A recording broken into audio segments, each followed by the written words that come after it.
La parole de Dieu nous dit dans l'Évangile de Jean que voici le désir de Dieu pour chacun d'entre vous, c'est que Jean 16, 29, c'est que vous puissiez croire en celui qui l'a ressuscité. Parce que la résurrection, lorsque tu le crois, lorsque tu le reçois, lorsque tu l'expérimentes, c'est une renaissance, c'est un renouvellement, c'est une connaissance, une compréhension qui change ta vie entière. Et lorsqu'on garde au récit de Pâques, de la résurrection dans les Écritures, dans les différents évangiles, on va lire ce matin de Pâques, le récit de Pâques dans Jean chapitre 20 et les versets 1 à 9, synopsis qui nous dit de cette façon, le premier jour de la semaine, c'est le dimanche, la résurrection.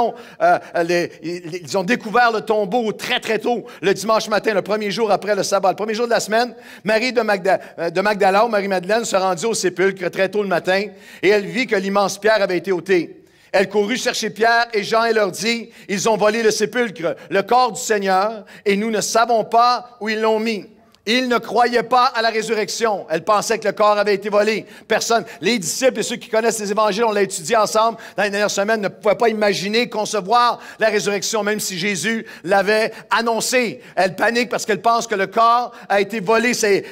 Chacun des disciples, et même lorsqu'elles vont dire aux hommes que le tombeau est vide, personne ne les croit. C'était comme pour nous inconcevable parce qu'ils l'ont vu mort, ils l'ont vu assassiné, ils l'ont vu mis ils l'ont vu mis au tombeau, ils ont vu le sceau, ils ont vu la preuve, l'authentification, centurion, soldat, tout le monde qu'il était mort et qu'il était bien mort. Alors elle panique, elle dit quelqu'un a volé le corps. Et Pierre et Jean coururent pour aller voir par eux-mêmes.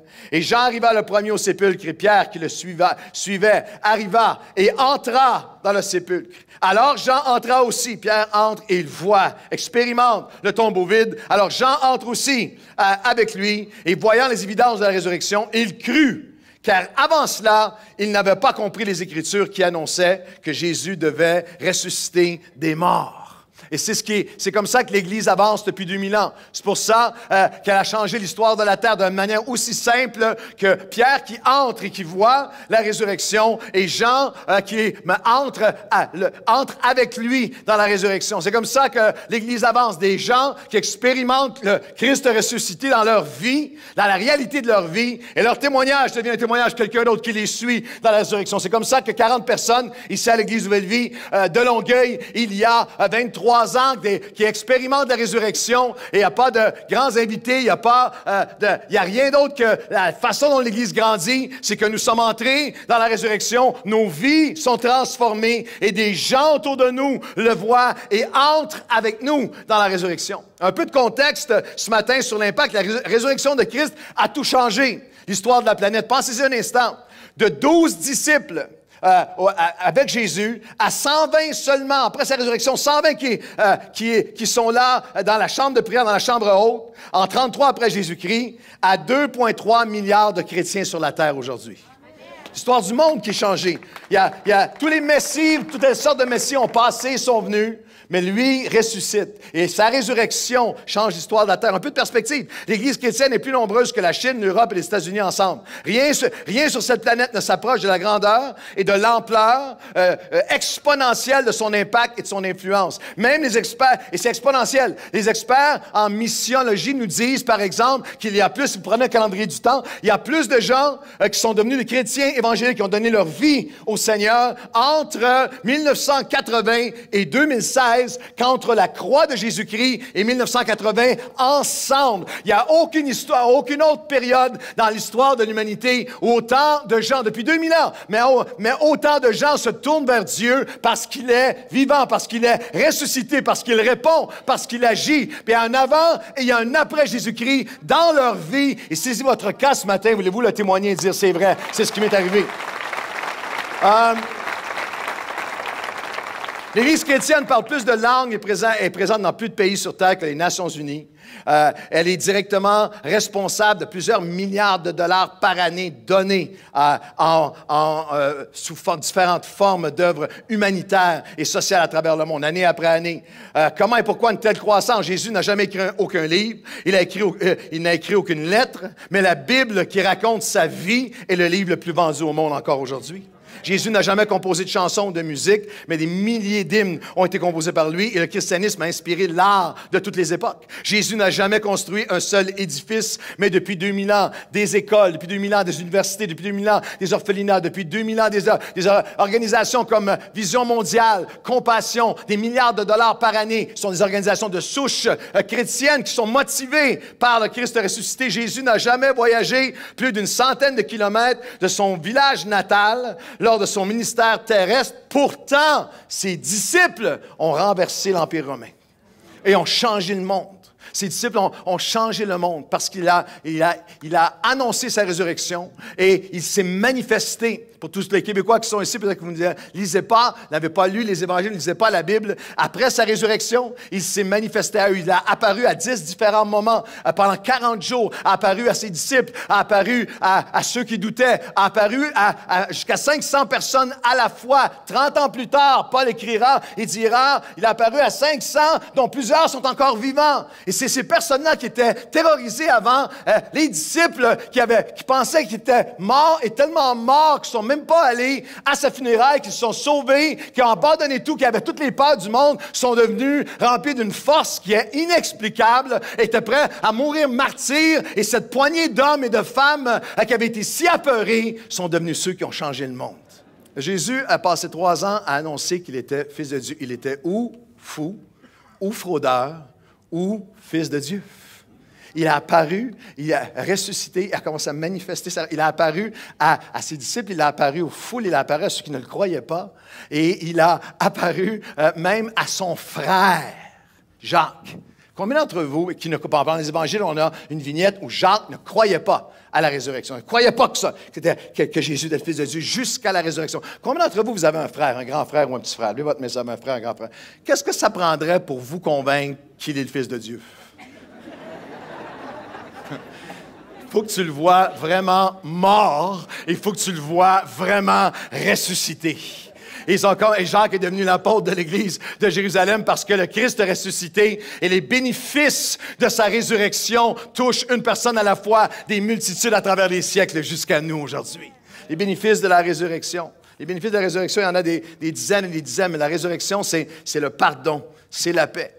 Actes et Romains nous disent, tous ceux qui croient en Jésus reçoivent par son nom le pardon de leurs fautes. Romains 3, 22, nous sommes acceptés de Dieu, droit devant lui, en règle devant lui, lorsque nous mettons notre confiance en Jésus qui efface nos fautes. Et nous pouvons tous être pardonnés de la même façon. Peu importe qui nous sommes ou ce que nous avons fait. Combien d'entre vous ici ce matin, vous dites la résurrection, la foi en Christ ressuscité, tous mes péchés qui meurent avec lui me permet de ressusciter et le pardon de Dieu, il est instantané, il est gratuit, il est total, il est absolu, il est renouvelé. Rien ne peut maintenant me séparer de l'amour de Dieu. Il me permet de recevoir le pardon. Hey, savez-vous le nombre de personnes? Le nombre de personnes qui vivent avec du rejet, avec de la culpabilité, avec des sentiments le pardon de Dieu, qui te permet à toi d'être pardonné, de te pardonner toi-même, qui te permet de pardonner d'autres, de relâcher le pardon envers d'autres. C'est le bénéfice de la résurrection, de nouvelles possibilités. Colossiens dit tout, absolument tout a été créé et trouve son origine en Christ. Nous découvrons notre raison de vivre, notre place en lui. En lui, nous devenons héritiers de ce qu'il avait préparé. Notre part, notre accomplissement, notre contribution de vie dans sa volonté, en lui qui opère en tout, toutes choses et en tous.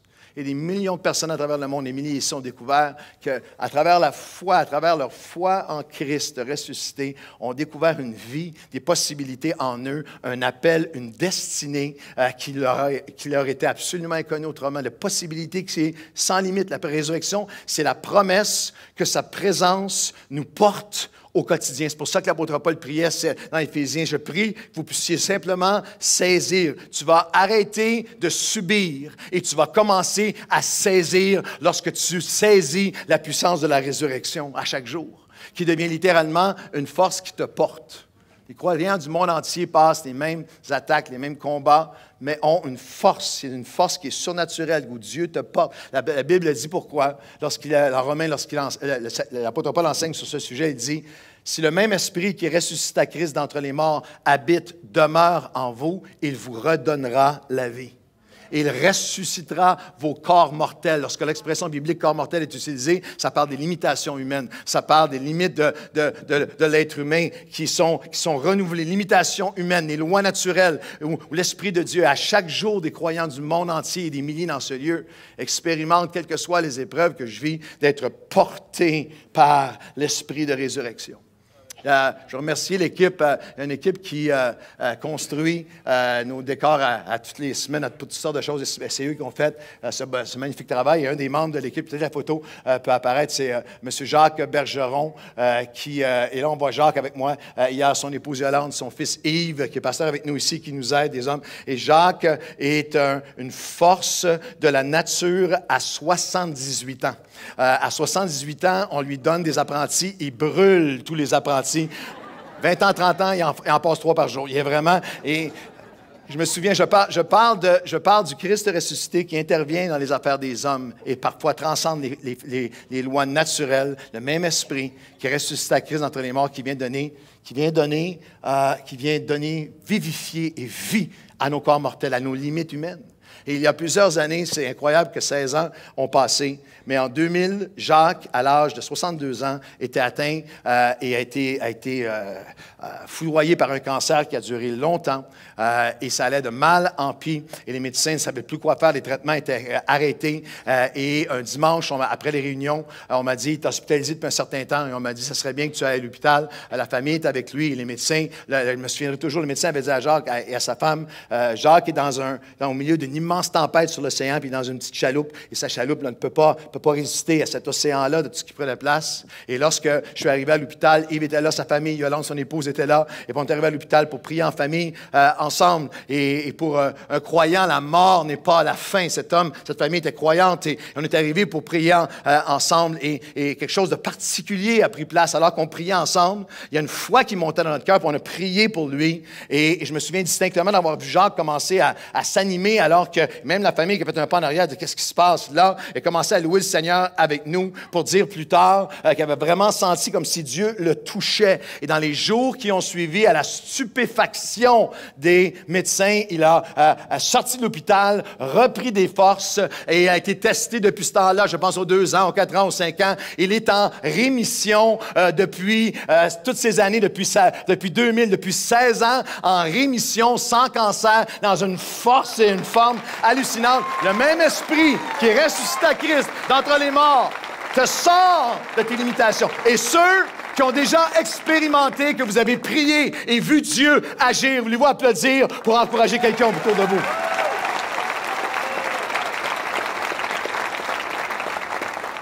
La résurrection, Pâques, c'est la paix, c'est les possibilités, c'est sa présence qui nous porte, mais la résurrection, Pâques, c'est un pont. C'est un pont. Vous dites, un pont, qu'est-ce qu'un pont a à voir avec la résurrection? Vous allez voir plus ce que vous pensez. C'est un pont vers l'espoir. C'est un pont vers Dieu, c'est un pont vers l'espoir. Et Stéphane Laporte l'a dit de cette façon lorsqu'il a écrit sur Pâques, toujours avec son humour, pour les Québécois qui, à Pâques, ne pensent plus au Seigneur d'aucune façon, mais ils gardent le congé, par exemple, le congé sacré. Et il écrit de cette façon, Laporte. Au Québec, on a pratiqué tout son article, qui était délicieux, ça s'appelait « Sacré congé ». Congé sacré. Au Québec, on ne pratique plus la religion, mais on pratique encore les congés religieux. Tant pis si, pour la moitié des citoyens, le Vendredi Saint n'est pas la commémoration de la crucifixion de Jésus, mais la commémoration d'un match canadien-nordique. Chez nous, il n'y a plus rien de sacré, sauf les congés. Ce n'est pas parce qu'on a perdu la foi qu'on va perdre le congé payé. Mais Pâques passe presque dans le beurre. C'est quoi? C'est la fête de quoi? La fête des œufs Cadbury? La fête des films de Charlton Heston? La fête des nids de poules? Il faut redéfinir nos Pâques actuelles, dit Laporte. Ce ne sera pas la première fois. Pâques, sans le S, est au départ une fête juive soulignant la sortie d'Égypte du peuple hébreu. C'est durant la célébration de cette fête que Jésus a vécu sa passion et les chrétiens en ont fait leur Pâques. Et Laporte dit Pâques signifie passage. Le passage de l'esclavage à la liberté pour un peuple, le passage de la mort à la vie pour un homme. Pâques, dit Laporte, c'est l'espoir qui se concrétise. Je vais vous proposer que Pâques, c'est un pont. C'est un pont d'espoir. Depuis tous les âges, les êtres humains construisent des ponts. Ils construisent des ponts lorsqu'il y a un vide, un espace à traverser, un gouffre à combler, pour parvenir à dépasser un obstacle, pour avancer, pour atteindre leur but. ils bâtissent des ponts. Faites une petite recherche là-dessus. Le pont le plus long au monde, 160 km, un pont en Chine. Le pont le plus haut, 400 mètres de hauteur en France. Le pont le plus ancien en France et en Grèce, il y a des ponts qui ont 25 siècles, 2000, 2500 ans. Le pont du Gard, qu'on va voir à l'écran, 2000 ans, 200 siècles. Le pont Champlain, 54 ans.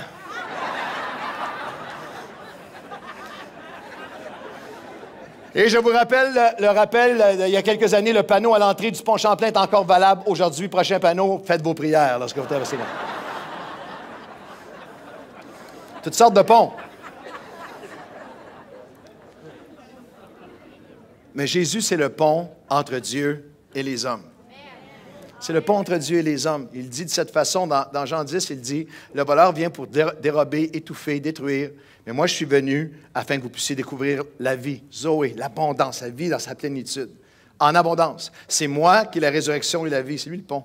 Celui qui croit en moi découvrira et expérimentera cette vie.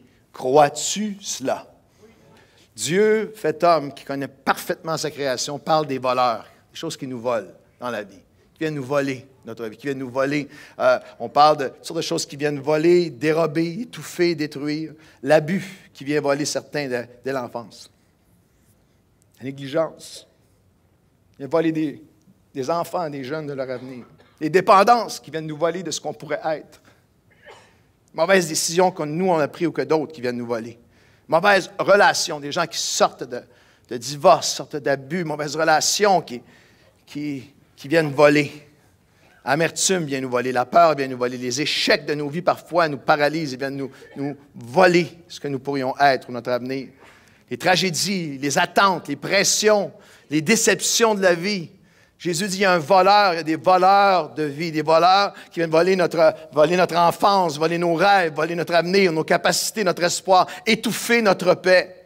Détruire notre confiance en nous-mêmes ou notre capacité d'avoir confiance dans les autres, qui viennent voler notre joie de vivre, notre goût de vivre, notre joie de vivre, notre goût de vivre, voler notre foi en Dieu. Et ça crée un gouffre entre nous et Dieu. Il y a plein de gens, plein de Québécois, que c'est une infinie minorité qui disent « Alors Dieu n'existe pas », mais sentent, oui, il faut qu'il y ait un créateur à tout ça, mais il y a un gouffre entre moi et lui. Alors que le peuple disait, de toutes les époques, disait « T'es où, Seigneur? T'es où, Dieu? Il y a un gouffre entre moi et toi. » Ésaïe dit de cette façon, Dieu parle à travers Ésaïe 59, il dit « Non, la main de Dieu n'est pas trop courte, son oreille n'est pas trop sourde pour vous entendre, mais ce sont vos péchés qui ont mis un gouffre entre vous et Dieu. » Aïe, il a dit le mot péché en 2016, péché, archaïque, passé date. Voyons donc, mon oncle, viens nous rejoindre au 21e siècle. Lorsque vous trouvez le mot péché dans la Bible, il y a plusieurs mots qu'on traduit en français péché. L'Ancien Testament est écrit en hébreu, le Nouveau Testament, grec, araméen. Vous allez avoir différents mots et voyez si ces mots-là n'ont pas une certaine pertinence. Dieu dit, c'est ça qui te sépare. C'est comme si ça te séparait de Dieu. Le gouffre. Amartano qui veut dire manquer la cible. C'est ces moments dans nos vies. Il n'y a pas personne ici qui n'a pas la Bible. Elle dit tous ont péché. Regardez la définition maintenant de c'est quoi le péché selon la Bible. Manquer la cible.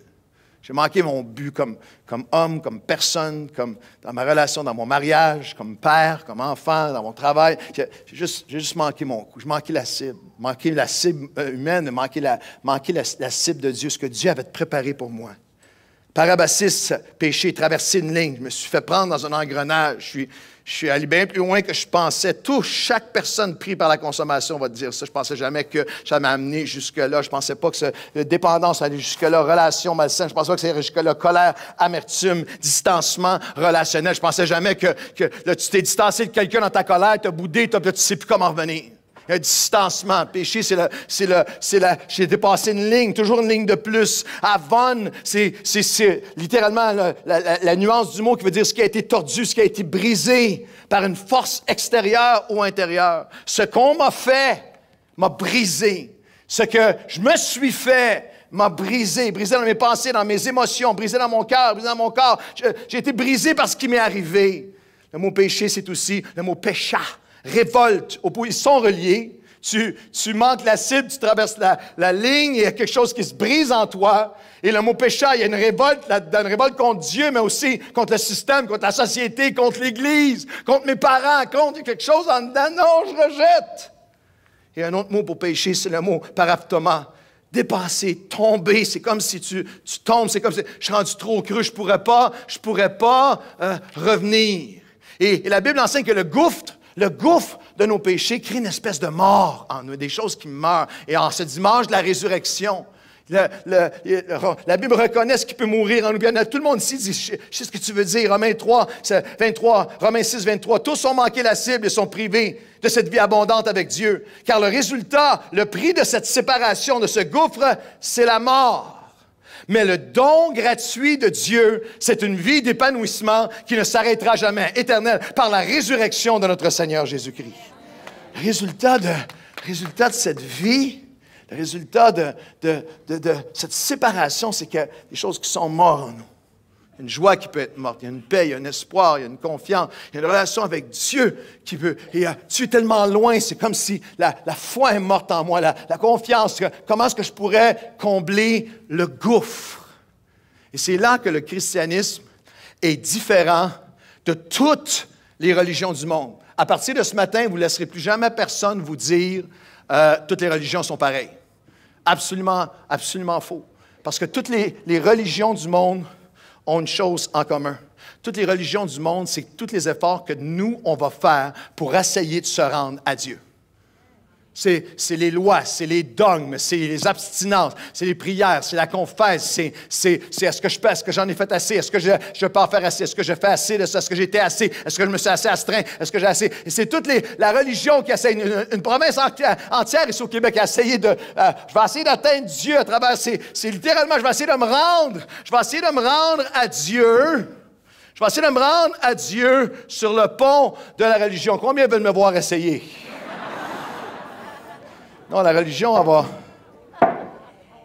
elle va toujours te laisser tomber. Puis le son que tu viens d'entendre, c'est le crash d'une génération entière qui a dit « La religion ne me rendra jamais à Dieu ».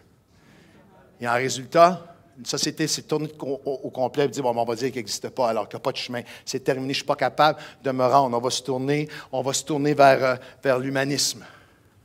On va mettre notre confiance dans les hommes. On va mettre notre confiance dans les institutions. On va mettre notre confiance dans la politique. On va mettre notre confiance dans un parti ou dans une cause ou dans les hommes. Et la même Bible qui enseigne que nous devons soutenir et respecter toutes les autorités humaines nous en rappelle aussi qu'elles nous décevront toujours, qu'elles vont toujours être limitées, que nous ne pourrons pas combler le vide par l'humanisme. Nous ne pourrons pas combler le vide. Nous ne pourrons pas combler le vide par la connaissance. L'éducation seulement. Si on ne peut juste être plus éduqué, malgré tous les tares et difficultés de notre système d'éducation, si vous voyagez un peu, je regarde le pasteur Denis qui a fait le tour du monde, et plusieurs d'entre nous, Stéphane et d'autres. Nous sommes au Canada dans un des endroits les mieux éduqués au monde. Nos jeunes ont accès à une éducation parmi les meilleures au monde. Jamais, mais pourtant nous sommes les endroits où il y a le plus de suicides au monde, où le nombre de personnes qui ont besoin de toutes sortes de formes de calmants et d'aide pour les soigner est en montée exponentielle. La connaissance, l'éducation seulement va-t-elle, et on est en faveur totalement de l'éducation, mais l'éducation seulement peut-elle combler le gouffre de tous les besoins à l'intérieur d'un être humain. Alors, si ce n'est pas la connaissance, si ce n'est pas l'humanisme, peut-être que c'est mes résolutions à moi, de m'en faire des efforts, je vais arrêter ça, cette affaire-là, là, je promets, puis c'est pas que c'est un bon moment, là, je promets que je ne le ferai plus, je promets que je ne peux plus faire ça. Je te le promets, chérie, je me le promets à moi-même. Mais nos résolutions humaines se fracassent sur le mur de nos limitations. De notre incapacité dans certains aspects de nos vies. Alors peut-être que ce que ça prend, c'est l'Église, mais aller à l'Église. Le pasteur, tu es en train de nous décourager de venir à l'Église? Non. Je suis allé à l'Église, puis la province de Québec, pendant des années, avait un des plus hauts taux de présence à l'Église au monde. Je vais vous dire ceci, que ce soit une église qui est catholique, ou une église qui est protestante, ou une église qui est évangélique, ou une église qui est pentecôtiste, le fait d'aller à une institution ne sera pas assez. ne peut pas combler. On n'est pas ici pour faire un exercice religieux. Ce n'est pas dans le rituel religieux qu'on va combler le vide. Est-ce que vous savez que c'est vrai? Toutes les religions du monde, c'est qu'est-ce que je vais faire, qu'est-ce que je peux faire, qu'est-ce que moi je dois faire. Et c'est là que le christianisme, le dimanche de la résurrection, est entièrement différent. Car la Bible nous dit, 2 Corinthiens 5, et maintenant nous refusons, et ça c'est là qu'on vit nous ici à Nouvelle Vie, nous refusons de limiter quiconque à ce qu'il a été, car si quelqu'un est en Christ, il est littéralement une nouvelle personne, une nouvelle création. Tu n'es pas limité à ce que tu as été. Les choses anciennes sont passées et toutes choses deviennent nouvelles. Car Dieu était en Christ, réconciliant le monde avec lui-même. N'imputant pas aux hommes leur offense, mais devenant lui-même leur justice. Vous avez besoin de comprendre que Jésus, lui, n'était pas une victime. Il est victorieux. Jésus, ce n'est pas un martyr. Il était le maître qui offrait sa vie volontairement, qui devenait lui-même le pont. Vous avez besoin de réaliser ce matin que ce n'est pas les clous qui ont gardé Jésus sur la croix, c'est l'amour qui a gardé Jésus sur la croix.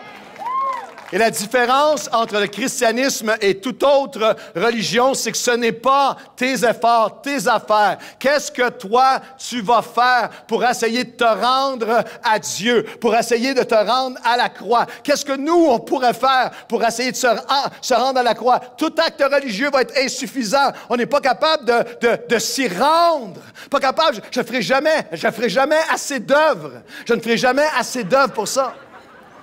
Je ne suis jamais capable d'en faire assez, une prière de plus, un sacrifice de plus. Mais le christianisme, c'est Jésus qui devient le pont. C'est Jésus qui vient à nous. C'est la croix qui se rend jusqu'à nous. Quelqu'un devrait dire Amen. Et c'est la croix où le roi victorieux nous permet de passer des ténèbres et de traverser dans sa lumière. Traverser, entrer.